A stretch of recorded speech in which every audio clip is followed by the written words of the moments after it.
Radhe Radhe friends, तुलसी विवाह की बहुत बहुत शुभकामनाएं। आप सभी को कैसे हैं आप सब। मेरे लड्डू गोपाल चैनल में आप सभी का स्वागत है। आज मैं आप सबके साथ शेयर करूंगी घर पर अपने से खुद से तुलसी विवाह हम कैसे करेंगे। सरल तुलसी विवाह मैं आप सबके साथ शेयर करूंगी फ्रेंड्स। सरल विधि से हम तुलसी माता की विवाह कैसे करेंगे और सभी स्टेप बाय स्टेप मैं आप सबके साथ शेयर करूंगी। हल्दी का रस्म, मेहंदी का रस्म, जयमाला कैसे कराएंगे और तुलसी माता के लिए मंगल सूत्र अगर बाजार से नहीं ला पाए तो घर पर मंगल सूत्र हम तुलसी माता के लिए सरल विधि से कैसे बनाएंगे वो भी मैं आप सबके साथ शेयर करूंगी। तुलसी माता के लिए हम मंगल सूत्र कैसे बनाएंगे और सरल विधि से माता का विवाह कैसे कराएंगे तुलसी माता को। तो सबसे पहले तो देखिए, तुलसी विवाह के लिए जहाँ पर तुलसी विवाह आप कीजिएगा, देवउत्थान एकादशी के दिन तुलसी विवाह होती है।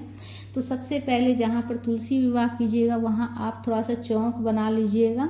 गेरू से या फिर गोबर से लीप कर या फिर हल्दी से भी लीप कर आप चौक बना सकते हैं। उसके ऊपर आप स्वास्तिक बना लीजिएगा आटा से, ठीक है। चावल के आटा का प्रयोग नहीं कीजिएगा, गेहूं के आटा से स्वास्तिक बना लीजिएगा, इसलिए कि देवउत्थान एकादशी के दिन चावल का प्रयोग नहीं किया जाता है।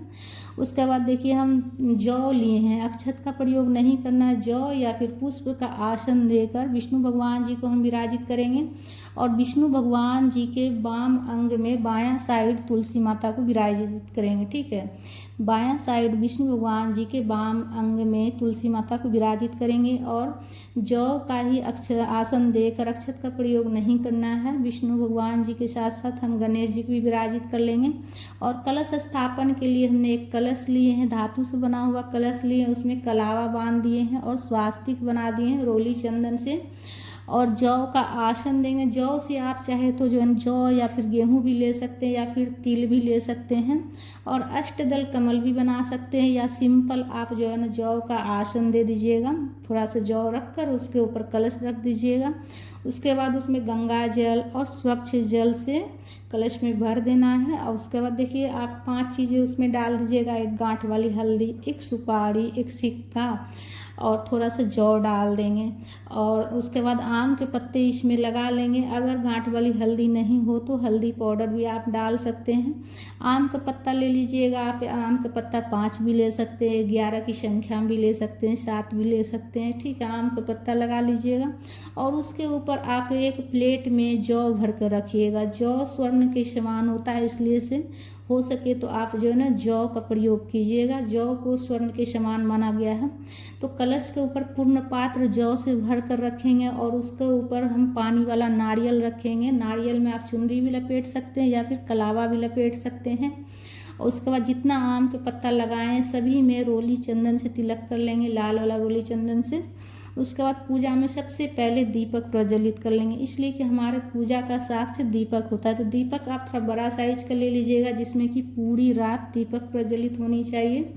जो एकादशी के दिन जो होती है विवाह, तुलसी माता का जो विवाह हम करते हैं तो उस दिन जो है ना तुलसी माता के पास जो है ना पूरी रात दीपक प्रज्वलित होनी चाहिए। तो बड़ा सा दीपक लीजिएगा। दीपक आप तिल के तेल से या फिर घी से भी प्रज्वलित कर सकते हैं और एक दीपक पूरी रात जलनी चाहिए। उसके बाद धूप दीप हम पहले प्रज्वलित कर लेंगे, इसलिए कि हमारी पूजा का साक्ष्य दीपक होता है। तो इसीलिए हम सबसे पहले दीपक प्रज्वलित करेंगे। उसका स्वच्छ जल में गंगा जल मिलाकर सबसे पहले हम जल के छींटे देकर भाव स्नान करा लेंगे गणेश जी को और विष्णु भगवान जी को। कलश में भी जल के छींटे दे दीजिएगा और तुलसी माता पर भी।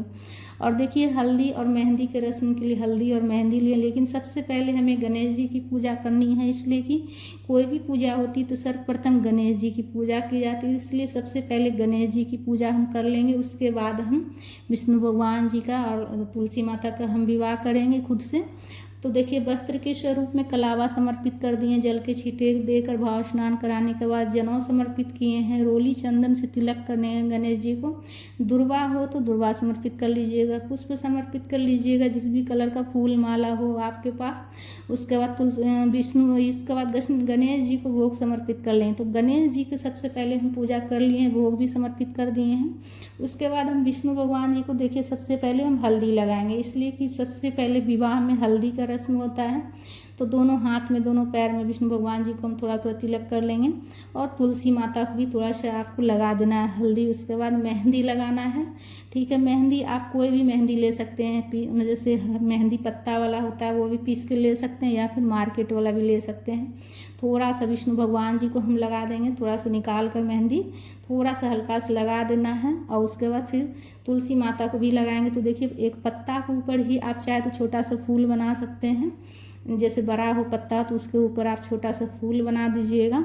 तो मैं सिर्फ एक बिंदी लगाई हूँ अभी, इसलिए कि छोटा पत्ता है। उसके बाद मेहंदी लगा लेंगे। उसके बाद देखिए हल्दी, मेहंदी के रस्म, हल्दी के बाद जो है ना स्नान नहीं कराया जाता है। मेहंदी के रस्म के बाद जो है स्नान कराया जाता है विवाह से पहले। तो जल के छींटे देकर सबसे पहले स्नान करा लेंगे, भाव स्नान करा लेंगे। विष्णु भगवान जी को, तुलसी माता को भाव से स्नान करा लेना है जल के छींटे देकर।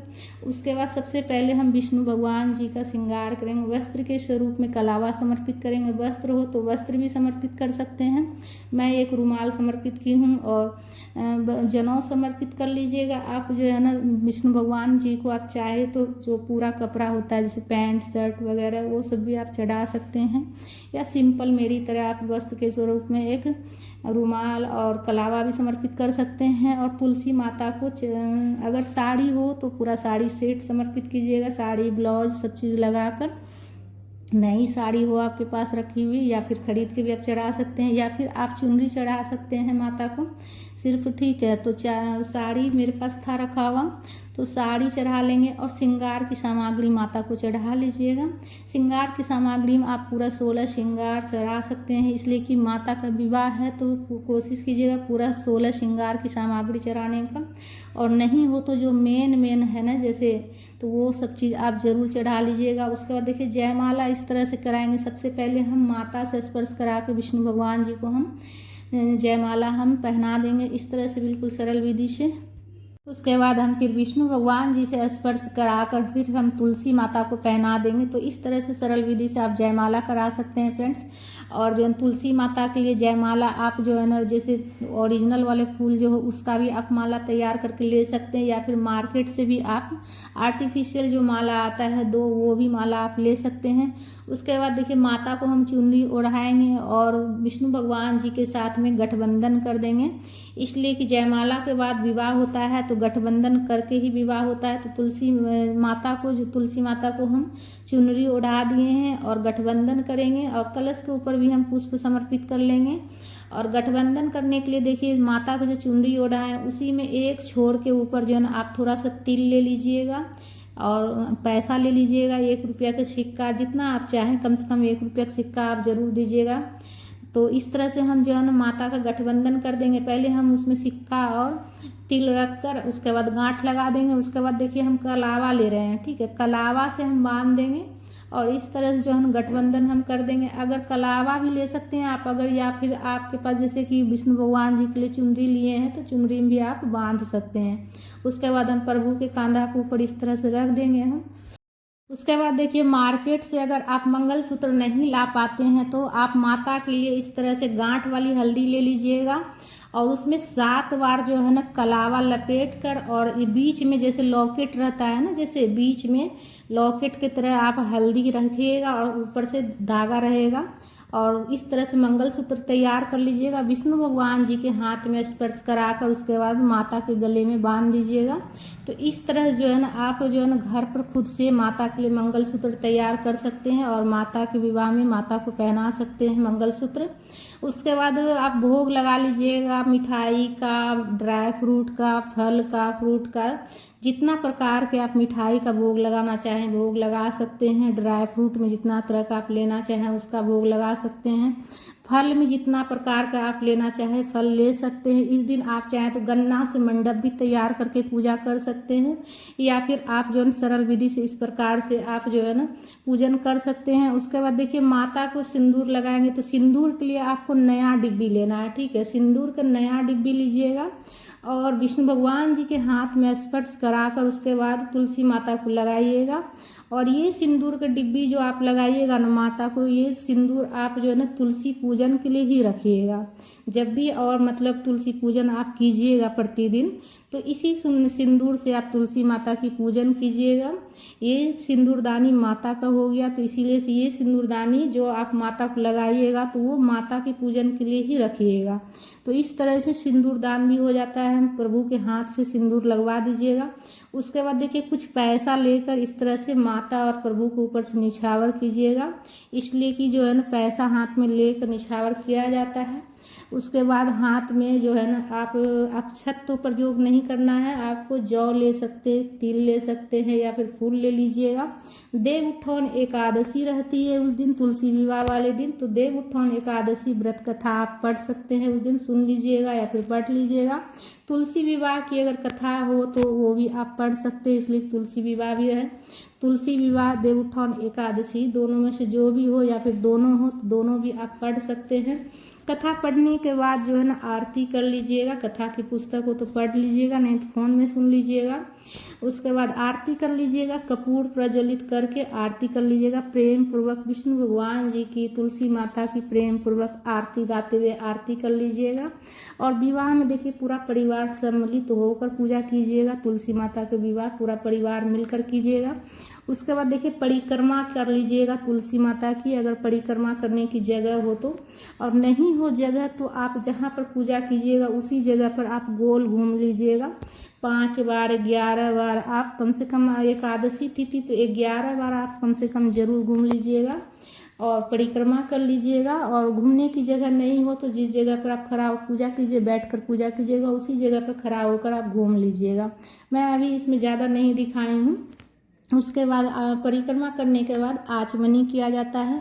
उसके बाद देखिए इस दिन जो है रात्रि में जागरण किया जाता है। तुलसी माता के जब विवाह करते हैं तो मंडप ऐसे सूना नहीं छोड़ना चाहिए, उस दिन जो है जागरण किया जाता है। उसी जगह पर आप लोग पूरा परिवार मिलकर माता के गीत गाइए, तुलसी माता के कीर्तन भजन कीजिए, रात्रि में जागरण कीजिए।